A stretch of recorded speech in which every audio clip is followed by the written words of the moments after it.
Right. Thank you guys for joining back. Thank you so much for joining back. Yeah, so I was talking about the book, the verse 12. So it was talking about the word, the power of the word of God. So if there's anybody who would like to add on top of what I've said, please feel free. And wait, can you hear me? Yeah, we can hear you. We can hear you. Yeah, we can hear you. Yeah, just to add on the fact that you could have the power in your hands and not be able to use it.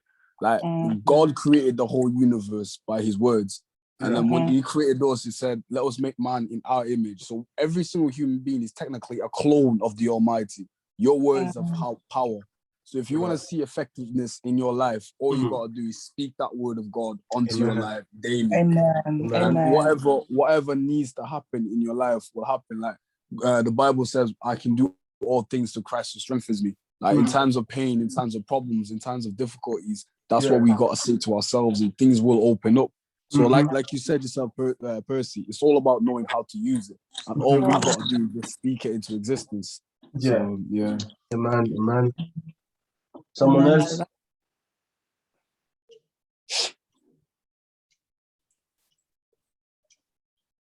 Is anyone else who would like to add on top of the verse 12 or any other verses? Please feel free.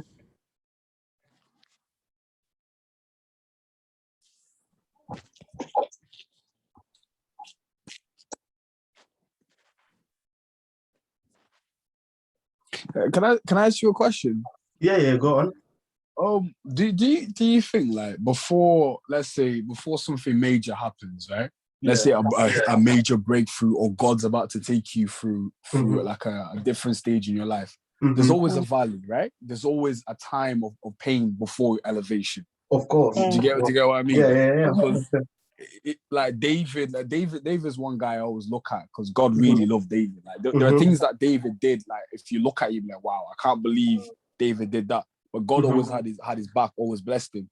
But before David was elevated, he was chased around for years. He had to hide in caves. Like God anointed David to be king, but he still had to go through the wilderness, and then he was exalted as a king. So in my head, I'm just thinking, like, pain and all these problems, like, before God's about to bring you to a higher place, he has to put you through a season of pain. So when you're in a season of pain, just know that the next season is just going to be bountiful. It's just your elevation. You're about to come up. That's why you got to go through this. So, yeah. Oh, yeah, that's true. Absolutely That's right. really... Absolutely right. Absolutely right. I love that. So basically, we got to enjoy the season of pain. Because you know we got next. to enjoy the season of pain. We got to enjoy the season of pain. I went from being frustrated to waking up and be like, God, thank you, because I know what's next. No, because I think the season of pain is not a waste of time, because it allows you to see who you were surrendered to. Because it allows you to see who are your true friends. That's absolutely true. Like, he allowed you to understand the personality of God, because other people can worship God, the clapping hand, but he allowed you to see, no, I just want to worship God, like lying on the floor, because I've already understood, I've seen his greatness. I'm like, it's totally different, because pains allow people to express themselves most of the time. And because, for example, when someone is really frustrated, that's the season where the person is ready to open up. Because when someone is actually the season of blessing, they're not ready like that. They don't have time, man. I just need to pop up, to pull up my car, run, and all those stuff. They're not really. But when they're the season of pain, that's where the heart is ready, is willing to find someone to talk to. No, I'm going through this. I need. It's really important. Season of pain is useful for God to try to crush us down, to crush down your Yeah, pride, to crush down your absolutely. arrogance, to crush down everything that might not praise God, but God is going to use the season of pain for that. And that there is spiritual maturity.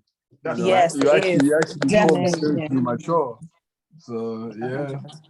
I just want to add, I like how Joel mentioned that during that time, when you're going through suffering or going through a season of pain, is that you get to a point where you're like, even though you're going through pain, you're like, God, just do as you please. Do as you please. Yeah. And that is another sign of spiritual maturity, because you're getting to a point where you know that, okay, without him, I'm not going to be able to get through this. Because in order for you to get to a certain place, you may have to drop certain people. You may have to drop this job. You may have to drop this thing that you're holding on to. So when you get to that point of where you're saying, God, just do as you please, you don't even realize, but you're actually elevating already, because you're actually letting go of little things that he's telling you to let go of. So I feel like once you get to that point, you might not even realize, but you're actually growing within yourself. So I feel like that's very important. No, that's very true. That's very, very true. Like the Christian life is not just fun and games, you know. It's not. It really isn't, man. It was never meant to be fun and games. Yeah. Like we live, like the Bible talks about it. We don't look, this world belongs to the devil at the end of the day. So you're supposed to expect all these oppositions when you live your life. Like a lot of non-believers, I feel like non-believers' lives are a lot easier than Christians, in the sense that the devil's not going to try as much to come against you as it is for the believer. Because let's say now we're blessed, we become millionaires. How much are people going to benefit? We know Christ, so we're going to give a lot more. We're going to try and change a lot more. Amen. For them, when they get their money, that's for them. They're not going to think about any of this. So yeah, it's not easy. It really isn't easy, but God's got us. It changes you so much as a person as well. It changes you so much. Absolutely. You don't even recognize the person that you used to be in that time of growth. You're like, wow, this is what I used to do. Amen. Great, guys. Great chat. Merveille, do you have something to add? I can see there's just adding on to what you guys said, how there's always a season in our life that God wants us to experience. Like Dorcas said earlier, when God gives us time to rest, we have to enjoy that time that he's given us to rest. And just as much as we enjoy that time that he's given us to rest, we have to also not enjoy it, but we also have to take in the time that he's given us to suffer, because there's great breakthrough coming from it. So I just wanted to add that there's always a season that we're meant to be serving in our life, and no matter how hard it is, no matter how good it is, we always have to remain in prayer to ask God to help us understand the season that we're going through and to live in the season that we're going through before we get to a big breakthrough. Amen. I love that. And this Gabriela, please feel free, if you want to speak in French, I can translate for you. So please, if you have something that you want to share with us based on the book of Hebrews chapter 4, si tu veux parler, tu veux partager quelque chose, même en français, je vais interpréter pour toi, et on sera les autres seront bénis aussi. D'accord, merci pour la parole. Bonsoir à tous, premièrement. Good evening everyone. Hey, hi Agabi. Alors, en fait, quelque part dans le verset 12, vous aviez parlé de la puissance de la parole de Dieu. In verse 12, we spoke about the power of the word of God. Je voulais juste ajouter une petite chose là-dessus. I just wanted to add something on verse 12. La Bible est en train de dire que la foi vient de ce qu'on entend. Ce qu'on entend vient de la parole de Dieu. The Bible said that faith comes from hearing, and what we heard is come from the word of God. Et quelque part dans la Bible, j'ai pas vraiment le verset. Jésus est en train de dire quand il reviendra, s'il va trouver des hommes de foi. Il est en train de se poser cette question.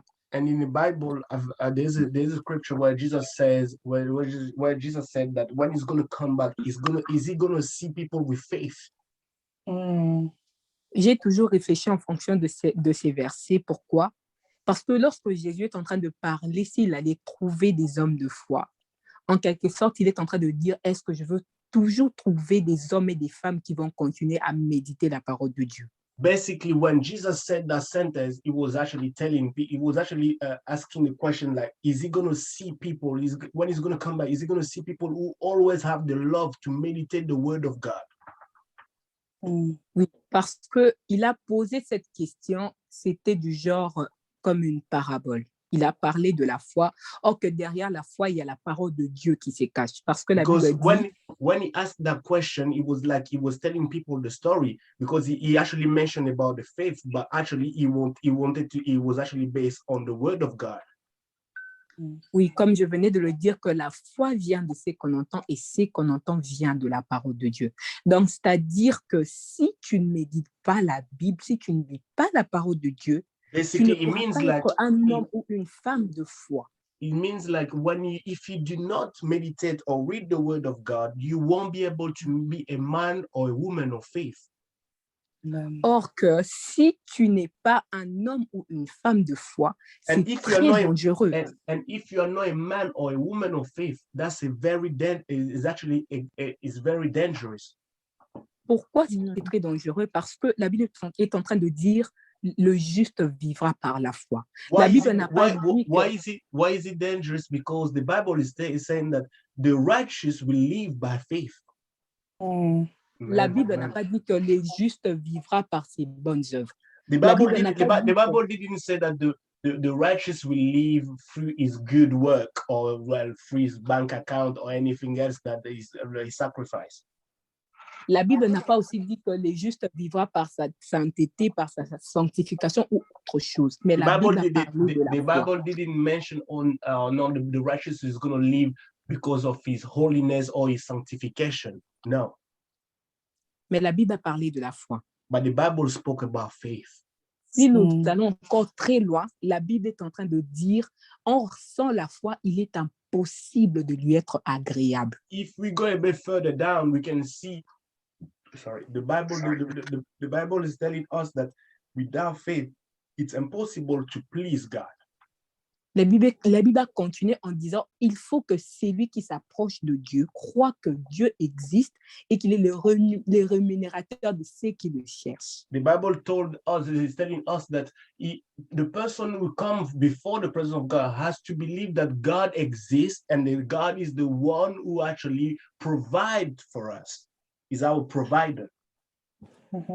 Cela veut tout simplement nous dire que si tu veux voir ta prière être exaucée, it means like if you want to see the accomplishment of your prayer, si tu veux voir les résultats de la prière ou tu veux voir les résultats dans ce que tu fais avec Dieu, if you want to see the result of what you're doing with God, il faut faire des prières avec foi. Il faut avoir la foi.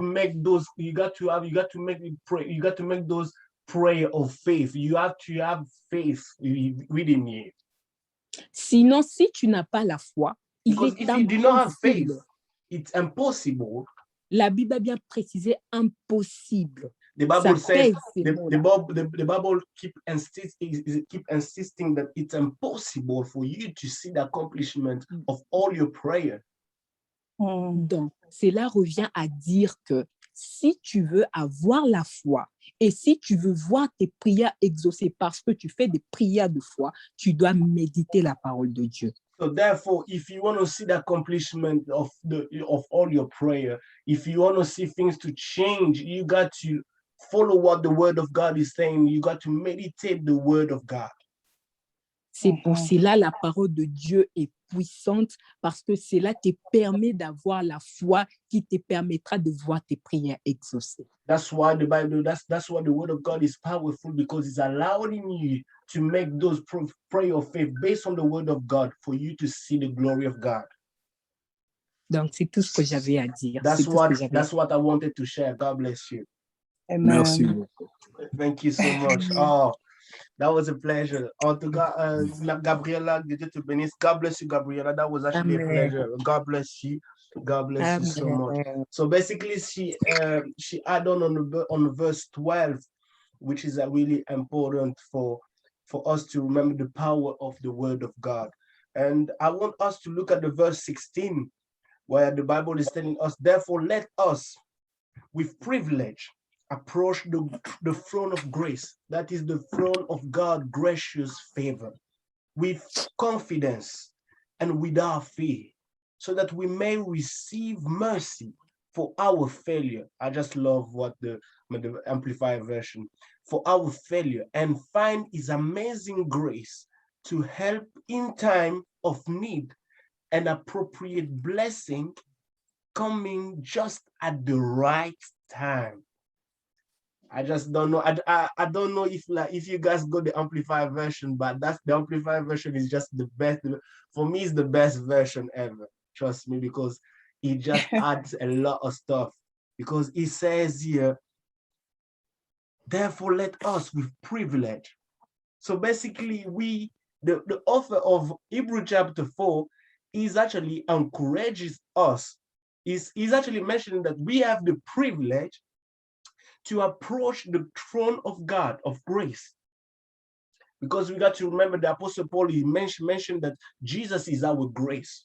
Like through Jesus, through the work of God, of Christ that he accomplished in the cross 2,000 years ago, where he died, he offered us the grace to be redeemed, to be saved.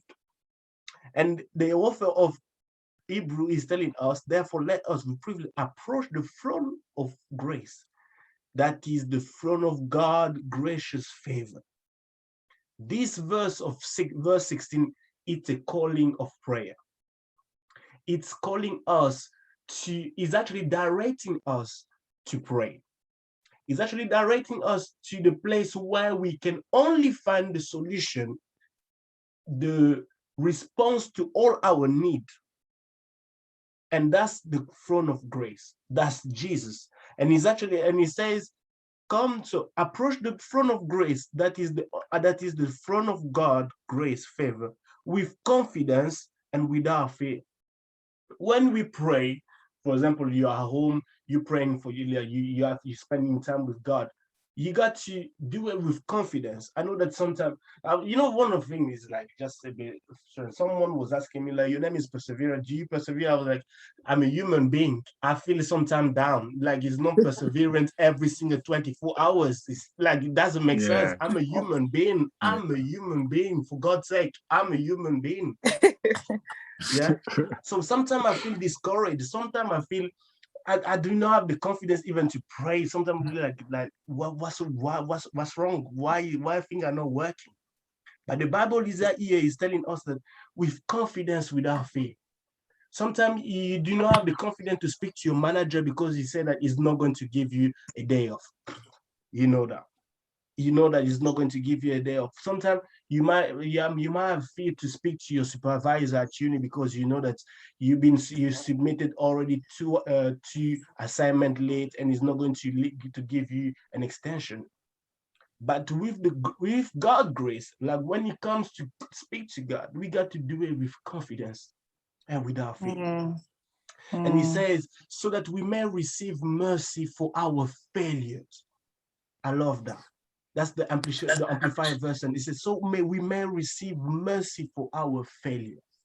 So it means the author of Hebrew is telling us that our failure, is gonna find a solution into God's presence.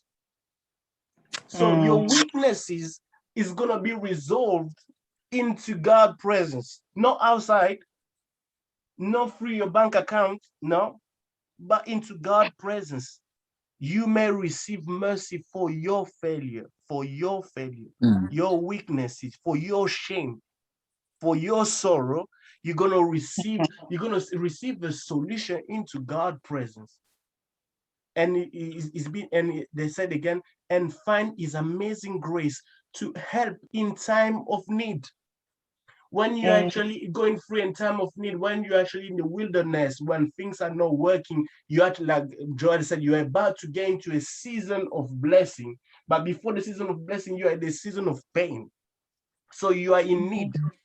And for you to receive that help, that support that will allow you to carry on, to do not give up before you get into the season of blessing, you got to spend more time. You got to dwell into God's presence to receive his help on time.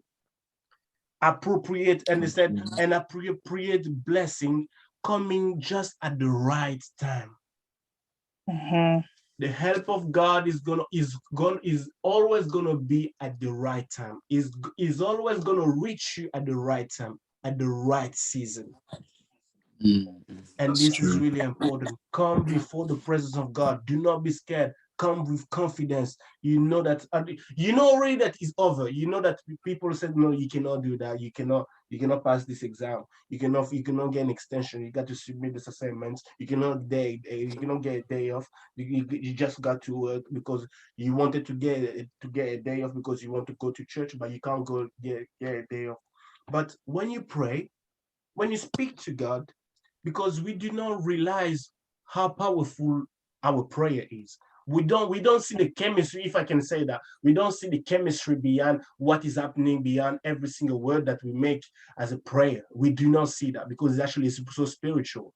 But the spiritual is the spirit. What can I say? A spiritual effect is always above the physical effect. It's always above the our mentality, or maybe things from based on human factors. The spiritual power is always above it. And this is what the author of chapter 4 is telling us. Come before the presence of God with confidence without fear. It's a privilege. For us, it's a privilege because for other religion, they have to travel for somewhere to get all those their sin to be cleaned out. But for me, I have a privilege to stay here at home in my bedroom and to make a prayer to say, God, forgive me. And I'm forgiven. I don't need to take a flight. I don't need to ask for a visa to go to some country to get all my sin cleaned out. No, I can just make it here right now in this place because Jesus is here. And I have that privilege. It's a privilege for us to be children of God. It's a privilege for us to have Jesus on our side. It's a privilege for us to see that we have hope for our future as long as we remain in the sheepfold of Jesus Christ, of God. And this is really important for us. So I don't know if someone wants to comment on verse 16, please. If there is anything like I missed, please mention. You can feel free to. One thing that I want to say, as it says there that we should just approach the throne of God. For me, it's like this: no matter what you're doing or what situation you're in, you can never ever be ashamed to approach God, because God sees everything anyways, and He knew you're gonna do it anyways. There's nothing that shocks God. So we should never ever let shame stop us from getting closer to God. Like it doesn't matter what you did yesterday, what you did a second ago. God already knew what you're gonna do and has prepared His grace for you. So whatever it is the situation that we're in, we should never let that get in our heads. Just straight away, if you did something wrong or you're in a situation where you shouldn't be to, straight away just run to God, because no one else is going to be able to sort it like God is going to sort it. So that's our privilege. Like you said yourself, Percy, that is a privilege, that we have. Yeah, it's an absolute privilege. Yeah. Amen. Anyone else? You have something you want to add? It doesn't need to be on the verse 16. Anything that we missed out, please. Nous sommes maintenant au verset 16, c'est ça, non? Voilà, now we have verse 16, verse 16 there. Je m'excuse, je vais chercher dans ma Bible.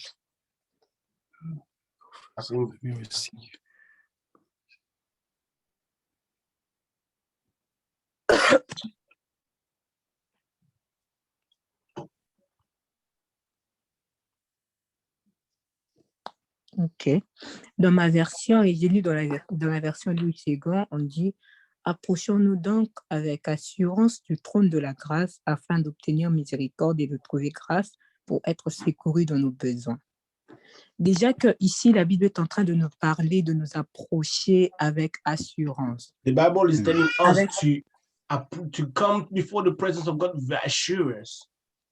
Avec l'assurance, si on peut remplacer ça par un autre mot, on peut parler de la confiance. If we want to swap, if we want to try to choose another word apart from assurance, we can actually use the word confidence. Confidence, yeah. Voilà, quelque chose que nous sommes en train de croire que ça existe. something that we believe that he exists, he exists. Et la Bible parle du trône de la grâce. Ici, la Bible ne parle pas du trône du jugement. And the Bible is talking about the throne of grace. And the Bible is not talking about the throne of judgment. Amen. Amen. Lorsque la Bible est en train de parler du trône de la grâce, when the Bible is talking about the throne of grace, cela veut dire que peu importe l'état dans lequel tu te trouves, it means that no matter what situation you find yourself into, peu importe le nombre de fois que tu es tombé, no matter the number of times that you find yourself falling into sin, tu n'as pas à avoir peur parce que la personne que tu pars chercher n'est pas dans le trône du jugement pour te condamner, mais il est dans le trône de la grâce. Because you do not have to be scared, because the person that you're going to seek for a help, for a solution, is not on the top, is not on the throne of judgment, but is on the throne of grace. Voilà. Il n'est pas là pour te dire que non, tu as fait ceci, tu as fait cela, mais he's il est not là there pour to tell you that avec toi. you've done this, you've done that, but he's there to have that compassion, like to understand what you've been through. Exact. Il est là pour compatir avec toi. Et la Bible ajoute encore afin d'obtenir miséricorde et de trouver grâce. And the Bible is saying that for you to obtain mercy and grace. Donc, si on remarque bien, le mot grâce ici est répété 2 fois dans un même verset. The word grace has been repeated in a verse 16 twice.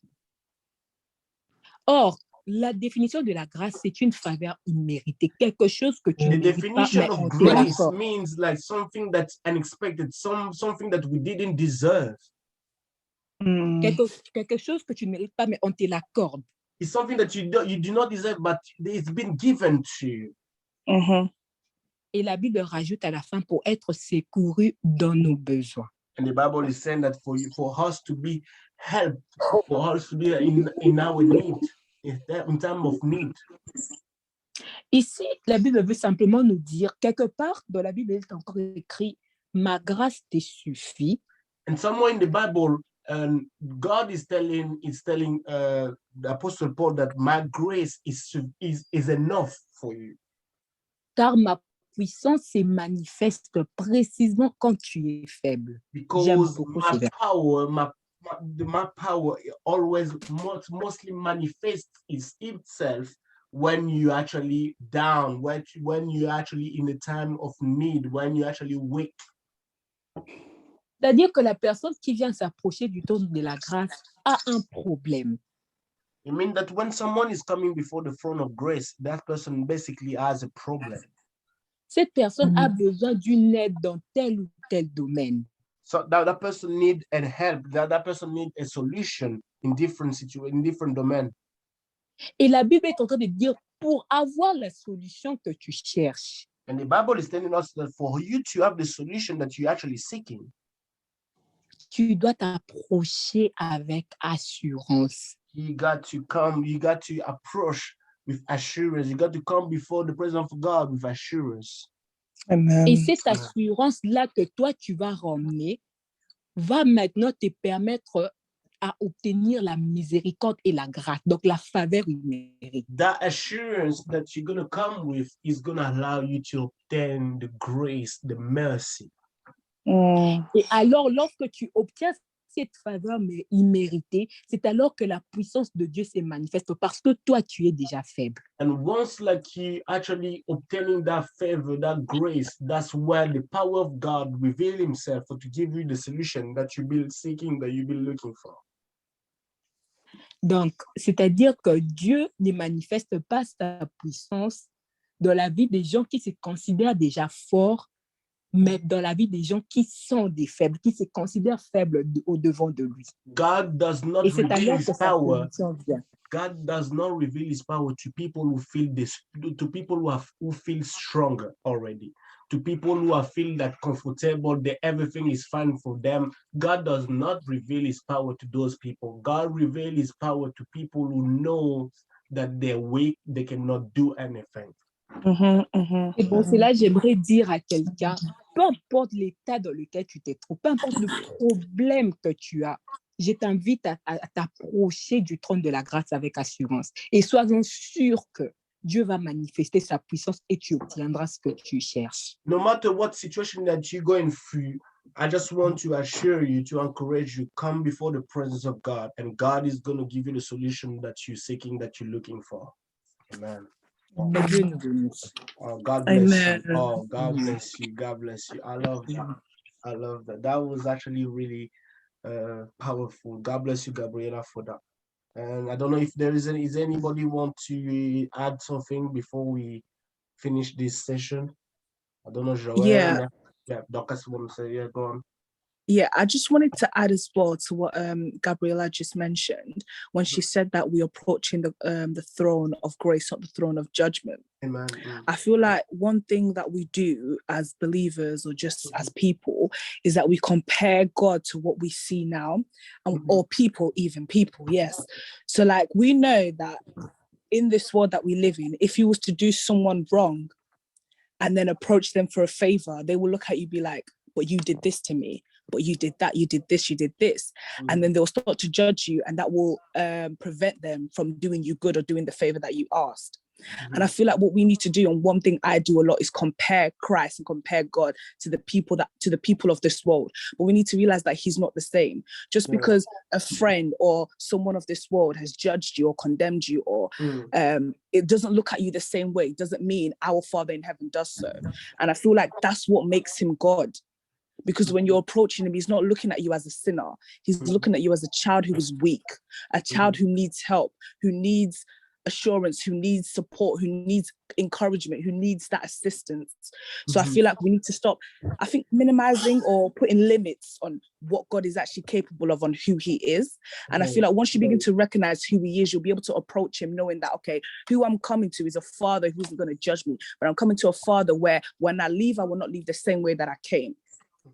Amen. Amen. Yeah, so that's all I just wanted to add from what Gabriela said. God bless you for that. Thank you. God bless you. God bless you guys. That was really insightful and very powerful.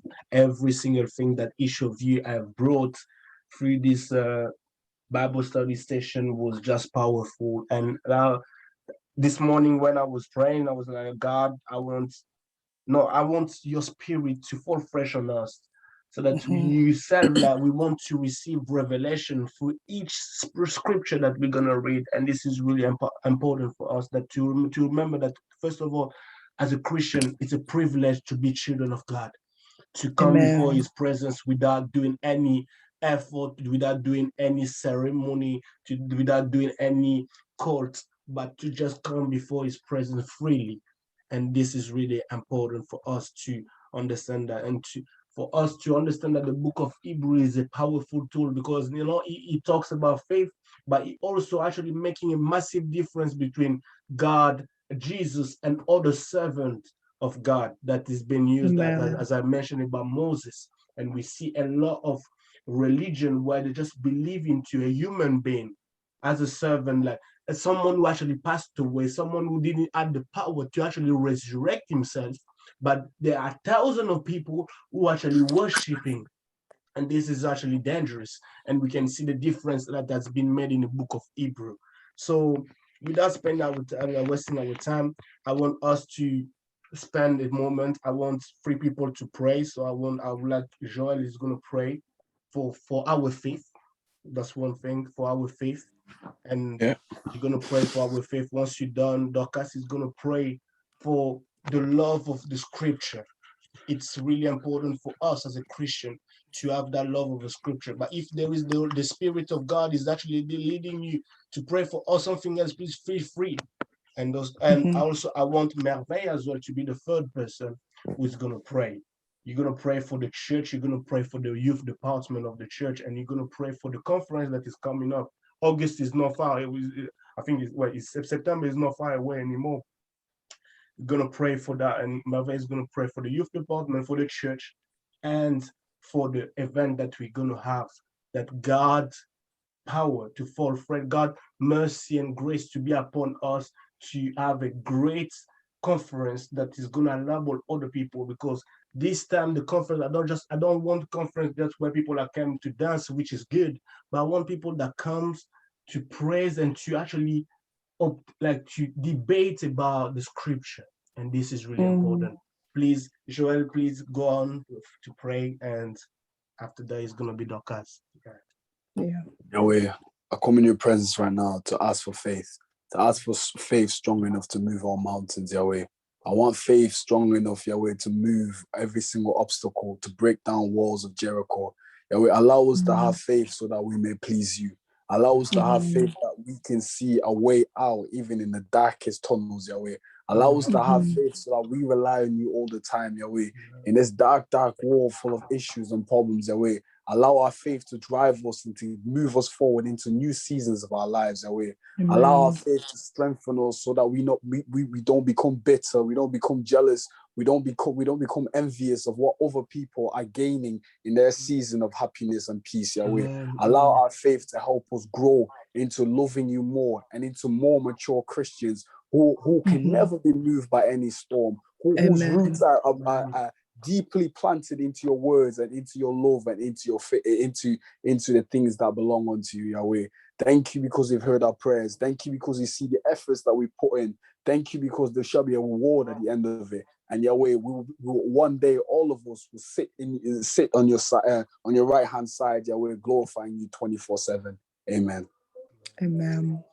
Father, I want to begin to thank you so much for your word this afternoon. Father, you reminded us that your word is living and it is active.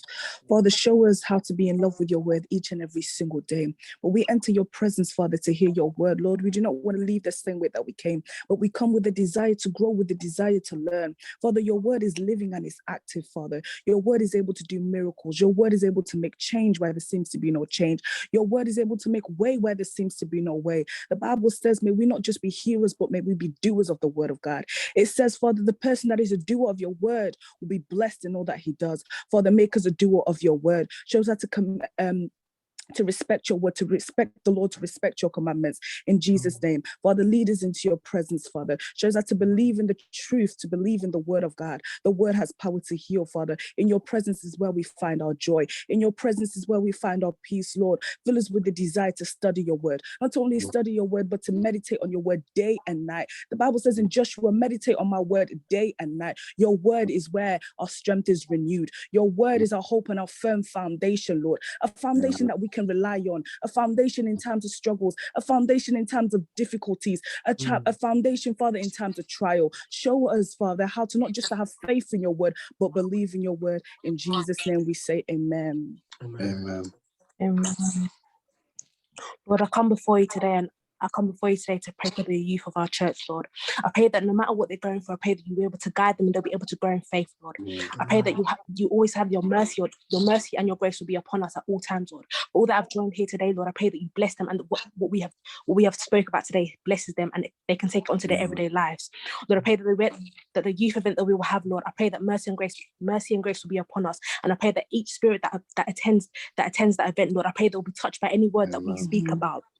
I pray that we'll be able to praise and debate about the scripture that we have spoken about, and we'll be blessed and touched about what we've spoken about, and we'll be able to apply it to our lives and apply it to the life of others, Lord. I pray that the youth of our church will be able to be leading examples of what Christian can be, Lord. I pray that as they walk into a room, people will know that they are a child of God, Lord. As they walk around in the room, people will know that they are a child of God and they are serving an awesome God, Lord. I pray that it'll be an example of what a Christian should be, and they'll be able to grow as Christians and to touch others that they come across, Lord. I pray that as they grow into adults, Lord, I pray that they'll be strengthened by your faith, Lord. I pray their faith in you will never waver, Lord, and they'll continue to be good Christians and need to lead by example. Lord, I ask that event that we have, Lord, we're blessed that a heavenly barrier is around us, so that we continue to be protected and you continue to guide us, Lord, and you continue to be a heavenly barrier around us, Lord. I pray that any obstacles that we face, Lord, and any season that we are serving, Lord, I pray that we serve it with all our hearts, Lord, and we enjoy the season that we end, Lord. Protect our youth, Lord, and keep us safe and keep us away from any enemy of progress, Lord, and away from anything that is trying to take us away from you, Lord. May you continue to be a heavy barrier around us, Lord, and may you continue to guide us and bless us. In the name of Jesus, we pray. Amen. Amen. God bless you guys, and see you next week. God bless you. Thank you. Bye-bye. God bless you. Thank you. God bless you all. Bye.